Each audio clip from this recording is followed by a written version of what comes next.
Good morning and welcome to the new episode of Dr. Lamba's Awakening Call. Any country's economic health, social health, or any sort of progress depends on the vision of the head of the government. I'm not talking of the head of the state because as the head of states in most of the democracies, by US, etc., is a nominal ceremonial head.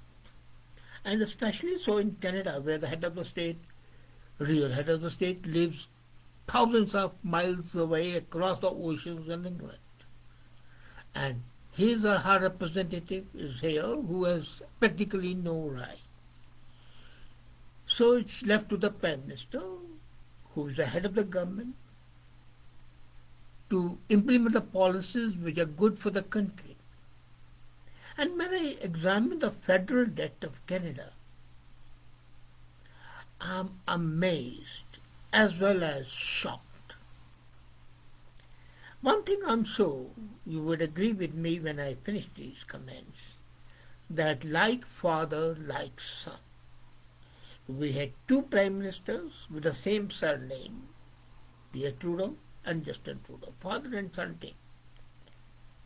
And like other prime ministers, they have left a legacy which has effect on all the Canadians, you and me. So when I examine the legacy of these 23 prime ministers, we have 23 prime ministers since the Confederation came into being. And I want to see their legacy, especially as far as the federal debt is concerned, because the federal debt shows the real economic health or bad health.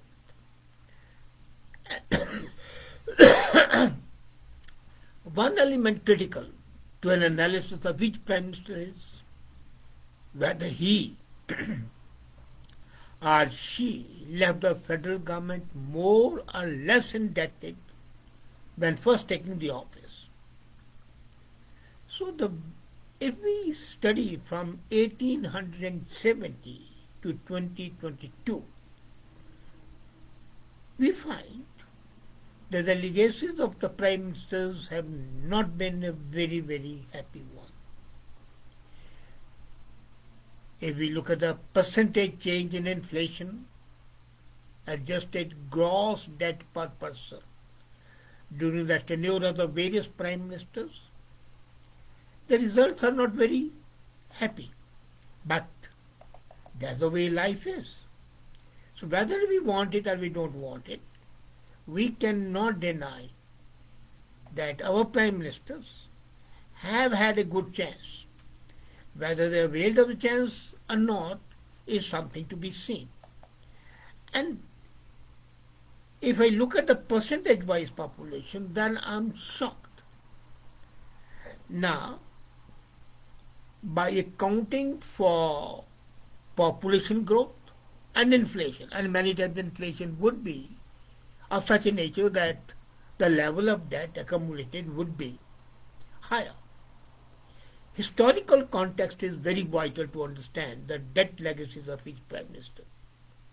For example, the global conflicts such as the World War I and World War II and multiple economic downturns contributed significantly to the growth in debt per person during the tenures of, for example, Sir Robert Borden, which was 188.1%, William Lawrence Mackenzie, it was 145.2%. And that's fully acceptable because world wars were not in the control of these prime ministers. But when I look at the Pierre Trudeau and Justin Trudeau, Harper, Gretchen, there was no global conflict. There was no need for Canada to be involved in the conflicts, and yet Canada was involved for just the personal vanity of these people. So, considering that, do we blame them or not? That is a million-dollar question. But you have got to accept the fact that these prime ministers had their role. Now, during economic downturn, the federal government collects less revenue and spends more as income declines, and Canadians draw more on services such as employment insurance. These downturns contribute significantly to the federal debt accumulation, but are out of the control of the prime minister. So economic downturns when the recession was there, or as the recession is to happen again, and if the debt increases at that time, I will not blame the prime minister. But when it increases, when there is no downturn, rather the economy is buoyant, then it's a matter of concern. In 2022, federal debt per person is projected to be 47,000 per head. Each Canadian owes $47,070 per head. And this is the third highest amount in Canadian history.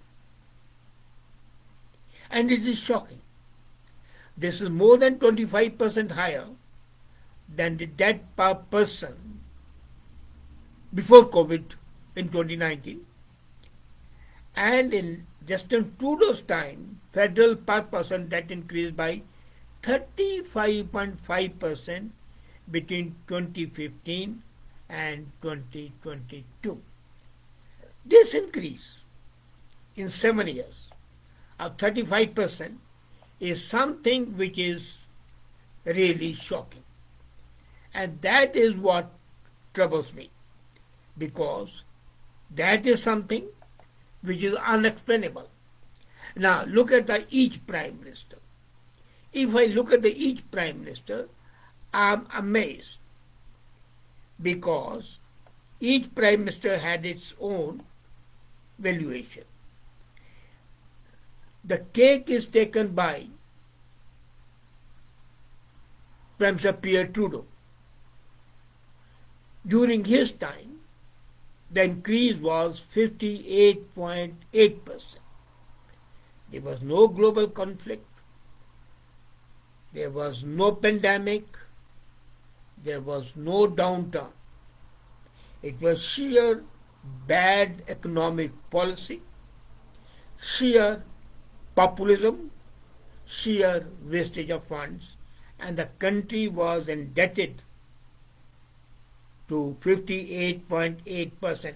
And that is adjustment based on inflation. When such a situation takes place, and then nobody can deny that this situation is really something beyond control. So what to do? Then we look at others, and I find that the others are equally bad. Who is responsible? The third highest time, who is of Justin Trudeau, 35.3%. In less time than others. But one thing is sure, and in between comes Mr. Mulroney, 42.5%. Now, Pierre Trudeau, Mulroney, Justin Trudeau. And if I look at the time of Harper, I find that it was 11.4%. Not too bad. Sorry. 11.4%. This is less than 1/3 that of Justin Trudeau, and less than, how would I say, 10% and 58.8%, 59% almost. The best result was by Sir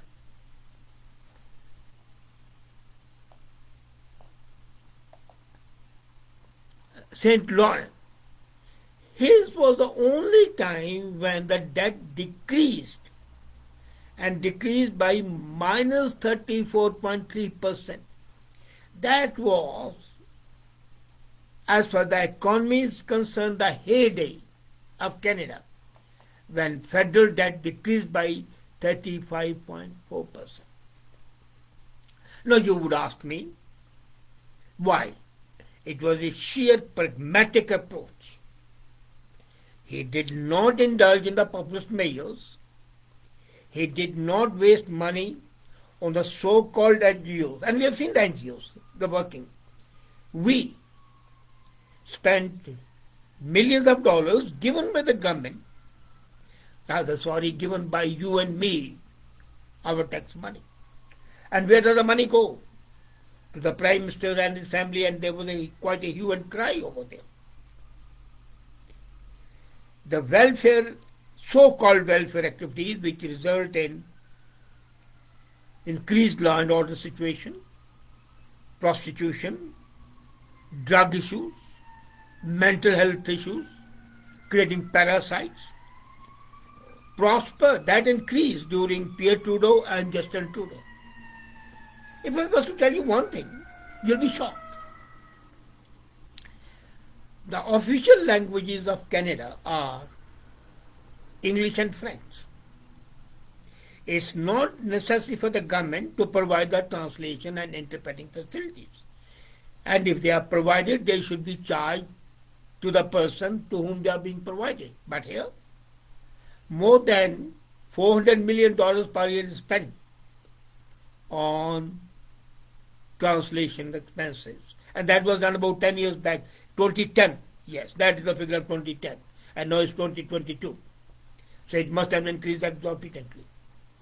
Why should the government subsidize promotion of the languages which are not Canadian national languages? If they spend money for promoting English and French, even that's not required because every citizen is supposed to know them. And when the immigrants come, they're examined. So why are we giving them translation and interpretation services? It's a minor thing. You'll say $400 million, yes. When you compare to $1.5 trillion federal laws, is chicken feed. But each trickle, each drop of water adds to the expenses. So looking at it, Pierre Trudeau, Mulroney, Justin Trudeau, they are at the top, from 58% to 35%. And at the bottom comes St. Lawrence, minus 34%. Does it not show three things? One, absolute inept handling of the economy, having no vision except for their own selves because they want to propagate that they look after the people, while in fact they are not looking after the people. Looking at the record of Stephen Harper now, 11% increase. Of course, it can't compete with St. Lawrence where it was minus 34%. But even 11% when I compare to 58% and 35.6% is not too bad. And that was why, because he was very pragmatic. If you look at it, the conservatives by and large have been conservatives with your money. I'm not promoting conservatism. I hold no brief for them. But the reality is that the economies are always better managed. But they're conservative. Look at USA. We recently had Trump and the economy was booming. Joe Biden came and the economy tanked, crashed. And we are in for a great trouble. Look at India. We had a great economist as the Prime Minister, and yet the GDP was growing in a manner which was, to say the least, shocking.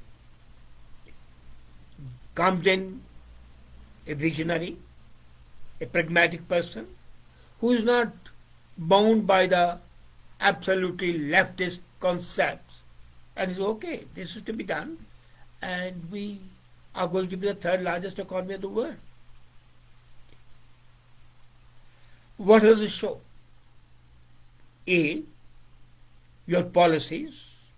B, your vision. C, your attitude to the people. Are you a custodian and a trustee of the people?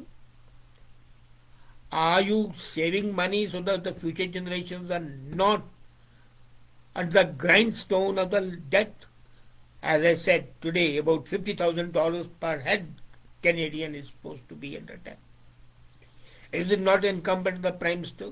I know somebody would say, well, that's the job of the Finance Minister. Let me tell you, in a democratic setup, Prime Minister is inter pares, first among the equals. He is a Prime Minister, prime. It's his responsibility. As a matter of fact, it's cabinet responsibility. But it's the Prime Minister who sets the tone. And he goes by the team. The team has supported him. If the team doesn't support him, he would not be the Prime Minister. So it's a sheer lack of discipline, economic discipline, sheer lack of vision. And the 23 Prime Ministers we had since the Confederation started, at the top, as far as the negative economic policy concerned, comes Pierre Trudeau. Then comes Mulroney. Then comes Justin Trudeau. Harper and others come in between, Chrétien 26% and others, and Harper 11%, and then St. Lawrence minus 34.5%. So this shows, this survey shows that we need leaders of vision. We need leaders who have fiscal capability, understanding and comprehension, who look after the people and the country as a personal liability and responsibility and not something to be ignored. The sense of involvement, the sense of belonging and a vision that is required. I hope better sense dawns and this grinding debt situation can be eased further. But hopes remain pious hopes unless the people who are responsible realize their responsibility. Thank you.